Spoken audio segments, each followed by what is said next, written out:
Welcome, and thank you for clicking on my video. Man, it is not Monday, it's Tuesday. We got a shortened trading week, and today we had not a lot of implied volatility, and we got a surprise with a good confirmation on the daily scale. But going into tomorrow, it's going to be very, very important for us to give you guys those daily expected moves in red, because look how much these have spread out. Those daily expected moves have really spread out, saying that tomorrow could be a quite volatile day. We're getting some Trump speeches. We're going to have data in the morning, so we have a lot to get into, and we're going to get into that technical analysis to draw up what could take place here. But congratulations to Patreon members, because we're going to tell you guys what we said on Patreon this morning before the open. So let's get into it. As you can see, we were able to actually strike the weekly expected move early on in the day, completely violating those very, very tight daily expected moves. But what did we overall tell you on Patreon? On Patreon, we were overall discussing reminder of the decision-making areas. This wasn't suggesting we have to hit this move, but it is very likely to gravitate towards that level. It is very likely to get some kind of 30-minute bounce. So we did give a solid amount of information here, just saying, hey, those confirmations are giving us some downside. We could get a 30-minute bounce from the weekly expected move, and this is why it is a decision-making area. So what kind of decisions do you make? And we'll talk about some of those decisions right now. Some of those decisions that I like to make around these areas are, well, the first one, let's just talk about the riskiest one. Let's do it a little backwards like we did on Patreon. We'll do it backwards from Patreon. The riskiest one is you just say, hey, there's going to be a crash, and I'm holding on to every single contract that I took up in here. I'm going to hold on to every single contract because we are falling through the floor. This is going to be the riskiest one, because this is actually a very high likely area to at least get some kind of 30-minute, if not some kind of 2-hour bounce, and we're going to talk about those things in a moment. So that one, you will be giving up opportunity cost, because if this comes down to this level, you are having some profit there, and you could take profit, but if you decide not to, well, then you will have to live with that decision, and it is a risky one, but it is one that does have its place, and some people like to make that decision. At this time, I do think that this would be the best one to talk about today, which was, hey, taking profit and leaving some runners. This means you don't take full profit, but you take enough that you can see some green back into your account. And then you do leave some runners in case this does want to continue.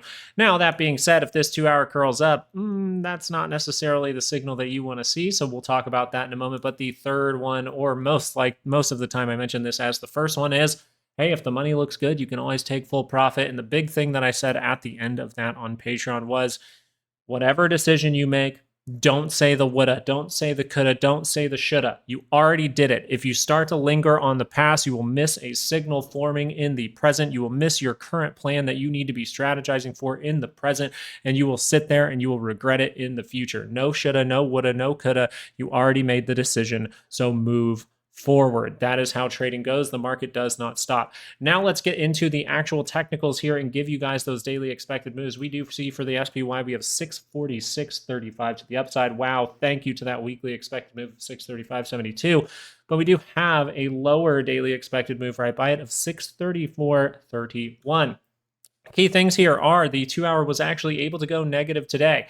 Is that, and I know people are going to think it's, oh, well, he talks about both sides. It could go up or down. It can go up or down. We don't know the future, but we are ready to react if something were to happen here. What is very likely happening here is we're getting some kind of 30-minute bounce that is going to reject, but we'll have to see how that shapes up.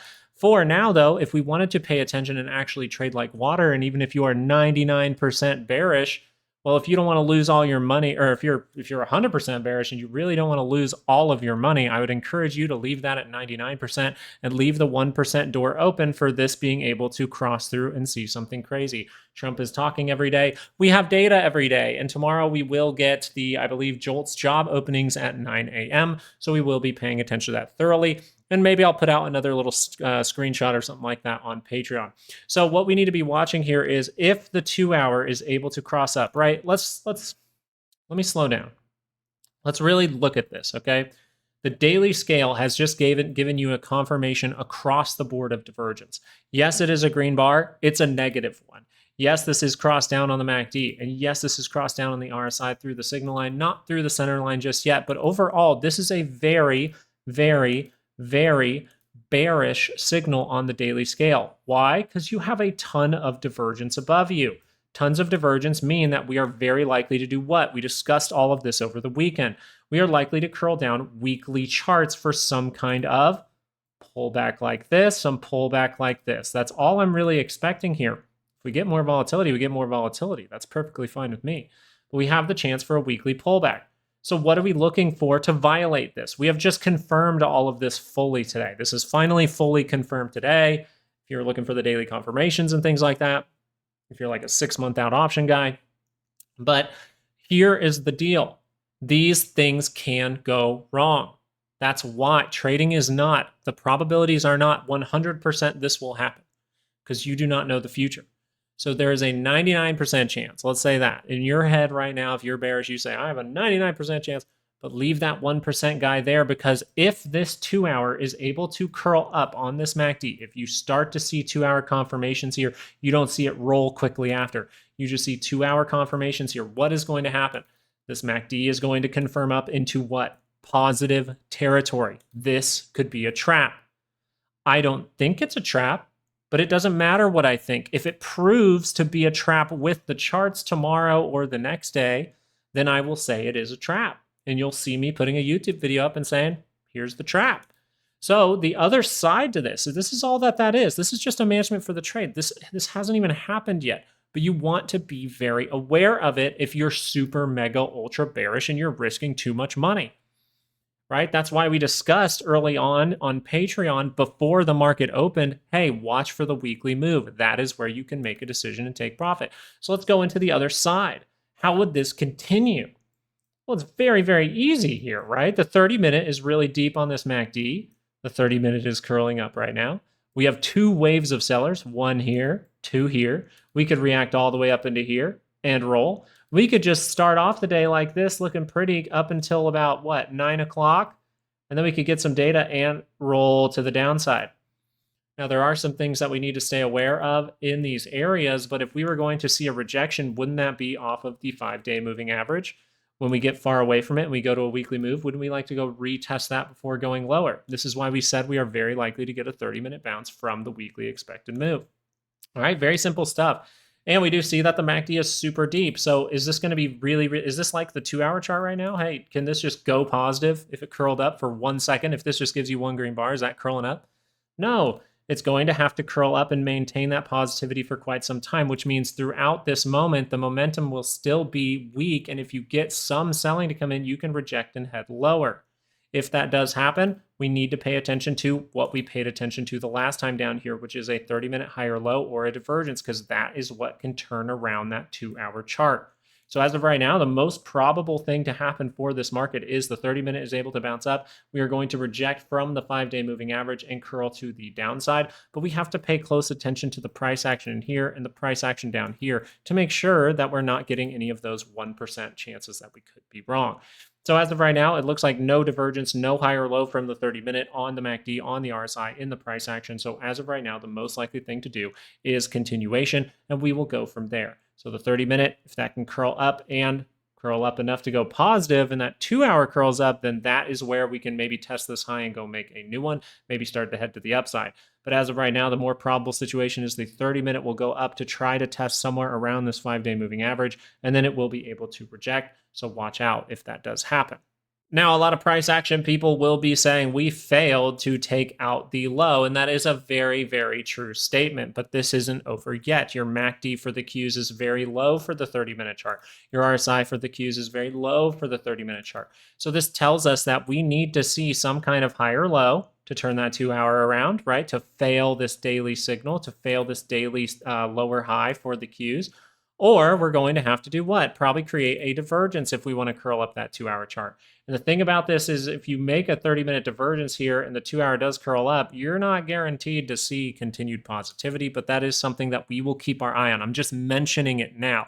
It's not close to the price action just yet, but it could be in the next few days, so I'll be watching for it. But the 30-minute is really deep here, which means it's going to be difficult. It's going to take sustained upside, or else that could roll beneath the center line, and then we'll watch out for divergences or a higher low for the Qs. But the most probable situation for the Qs is they are going to curl up and try to get up past these levels, and then they would roll and reject to the downside. Actually, if you want to see an example of this type of moment, if you look over here, see this messy MACD.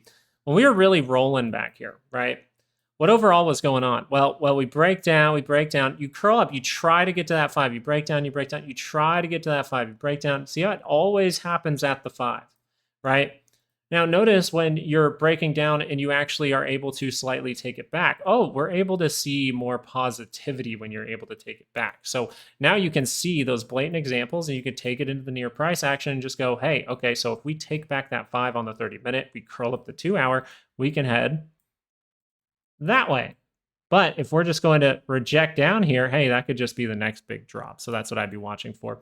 2-hour chart, as of right now, you do have the makings for a potential divergence, by the way, on the 2-hour chart. I know that is crazy to say for the Qs, but you do have it. You do see this slight divergence, right? If you're a bear, you do not want this 2-hour to cross up. I just think that that's the honest truth there, because that means, oh man, you violate these divergences, you get down by the center line, you could see the first move and we could just squeeze. So I want to be very honest with you guys about this. This is why I'm going to try to update Patreon and YouTube as much as possible this week, because I do not like other people getting trapped, right? I created this channel to be helpful. That's why the course is on sale and things like that. That's why I did all these things. This is why I put out this content, is to overall be helpful. And so for now, if this 2-hour does confirm, I will be talking about it because it does mean some serious things for the Qs, and I want you to be aware of it. But the 30-minute would still like to roll one time, I believe, before we would be playing with that kind of idea. One thing is being stated by the VIX. And the thing with the VIX is it doesn't really have the 30-minute divergences yet. You can see little 15, little 5-minute ones up here. That should have been another signal for, especially if you were going with the decision making of like, hey, I'm going to YOLO all this because we're crashing. Well, if volatility starts to show you little 15-minute divergences and things like that, like this, like you really have to be like, okay, this is at least going to pull back. And maybe I should YOLO, but maybe I could take profit and reposition in some way. The 30-minute chart is still positive for volatility. And this is why I'm suggesting, like, even if we go slightly up tomorrow, we might still get a reaction from the 30-minute chart here for VIX to actually get another move to the upside, causing some more volatility. Now, the key thing with volatility right now is two little things, right? Two little things. The daily chart is confirming this massive signal, while the SPY is confirming in the opposite direction the shorting signal. So that is a big deal. These are not signals that I play around with. I mean, if you go back and you look for a time where you saw signals similar to this, you're actually going to lead into some situations like right in here. You're going to lead into some situations right in here where you did get a sizable amount of volatility. You're talking 200% all of a sudden for volatility to scale up to over the next like month and a half. So that's what you could be in store here. You could be in store for one of these moments, right? Oh, battery's low. You could be in store for one of these moments, right? This divergence right here, if you can follow my cursor on the MACD, you see those triple divergence right there? That led to a massive pop in volatility, a massive pop in volatility. And you have that right now. And it's even more drawn out and more extended, which is even scarier, to be totally honest. So this is not a signal that I play around with. I don't sit there and I go, oh yeah, I'm super excited to buy calls when volatility looks like this. That's what I'm saying. Overall, the 2-hour chart here is suggesting what? Well, something could happen here, which happens a lot with volatility, which is you get a 2-hour pullback to do what? Test the 5-day moving average. And then you actually see volatility get its mega boom. And I will show you an example of this. If you go back to this moment right here, actually, where weirdly enough, we're at like the same level right now. Well, we made these little divergences in here. They failed. And then we made like a very, very crappy one. But we saw the 2-hour go up, right? And we saw the 2-hour go up to an extended level of about 1.4. You're about there right now for volatility. You see it pull back to the 5 for like 2 days. And then you see the mega push from volatility. So this is what can happen in this area. So it's very important for us to see if we get the reaction off of the 5 from volatility. And it's a very important thing to see if we get the SPY rejection off of the 5 as well. So I don't have the most time tonight. I am trying to put aside a bunch of time to get through a bunch of charts, especially with the new monthly moves for Patreon members. So I'm trying, guys, to get some time, but we just have a lot of things going on right now. Baby girl, It's going to be on the way very, very soon. So we're getting close and things like that. And it's just a lot of stuff. But hopefully you're able to follow along with the main points here. Okay. So I'm going to summarize it real quick in a very, very simple way. This is a decision-making area. We discuss some of those decisions on Patreon if you would like to join. The 2-hour chart here is a basic thing as far as management for the trade, which is in the course, which I don't think I updated it. So if you really want it, you can still get it for $100 today. But I'll be changing that once I do have some free time to go into my website. This is a daily signal. So we teach management for the trade in the course. And the 2-hour chart, if that curls up by the center line, that is the violation. That is the management for the trade. If the 2-hour chart is curled up in positive territory, it is almost impossible for the daily chart to start heading down dramatically. It is impossible until you see the 2-hour roll again. So that is our management for the trade. AKA, if the 2-hour turns up, that daily signal could go away and you could squeeze to the upside. You don't want to be a part of that. You don't have shorts when that happens. Now, I say that and people think, oh my gosh, I'm going to worry about that. I'm going to worry about it. If you see it happen, that's when you make a decision. It's just something to keep your eye on and react to. Right now, the more probable thing is, in order to do that, we need to make a reversal signal with a higher low or a divergence right here, or we are going to turn up right here and see some dramatic volatility come in, which that is actually more probable than making those reversal signals right now. But it doesn't mean that the 2-hour curling up is impossible. That's why I'm making you aware of it. I hope you understand that this video is not to confuse you. I hope you understand that talking about both directions is not to confuse you. It's actually to help you understand that trading is a lot about reacting. It is a lot about making a plan and having a plan for if you're wrong, because nothing in this market is 100%. That is why I talk about it very seriously. And I tell you it honestly, because I'm not someone who will go back in time and just say what happened today and gloat that we were right. I will not do that. I will automatically be thinking, we were right today. That's awesome. How could we be wrong tomorrow? And how could there be an opportunity tomorrow? That's how a good trader thinks. And once you understand that, it can unlock you. And that's why, at least for tonight, maybe that course will be up for another 24 hours for $100. Okay. Hey, thank you guys so much. I hope you have a fantastic night. And I wish you guys all the luck in the world trading tomorrow. And I hope that these daily expected moves help. Be cautious as they are rather large, but have a great night. Peace out.